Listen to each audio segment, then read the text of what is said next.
বাংলাদেশের প্রতিবেশী রাষ্ট্র ভারতের অর্থনৈতিক পরিস্থিতি কোন পর্যায়ে ঠেকেছে তা গত কয়েক বছর ধরে আঙুল দিয়ে দেখিয়ে আসছেন অর্থনীতিবিদরা।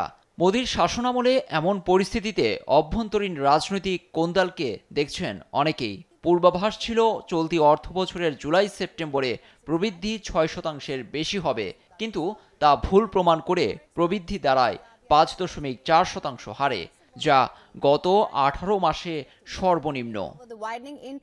এ বাস্তবতায় 3 দিন ধরে মার্কিন ডলারের বিপরীতে হু হু করে পড়তে থাকে ভারতীয় মুদ্রার রুপির দর। মঙ্গলবার প্রতি ডলারের বিপরীতে রুপি নামে 84.74, যা ডলারের বিপরীতে রুপির মান সর্বনিম্নে। এমন বিপর্যয়ে প্রতিবেদন প্রকাশ করেছে ভারতীয় সংবাদ মাধ্যম থেকে শুরু করে বার্তা সংস্থা রয়টার্স। অন্যদিকে ডলারের সূচক বেড়ে হয় 106.50। আগের দিন সোমবার রুপির দর ছিল 84.70। বিশ্বের সবচেয়ে জনবহুল দেশ দক্ষিণ এশিয়ার ভারত। মুদ্রার দরপতনে অস্বস্তিতে মোদি সরকার। ডলারের বিপরীতে মুদ্রার দর আরও নামার শঙ্কা থাকলেও প্রাথমিকভাবে কেন্দ্রীয় ব্যাংকের তৎপরতায় এ ধাক্কা সামলানো যায়।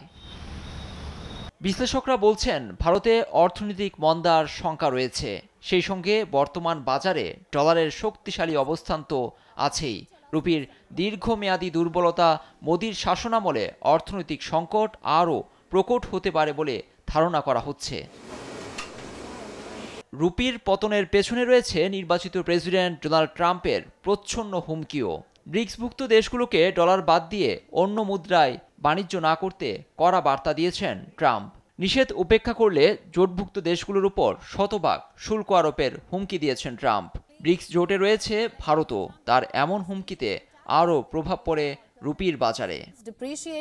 লুৎফর কবির, নিউজ ডেস্ক, দেশ টিভি।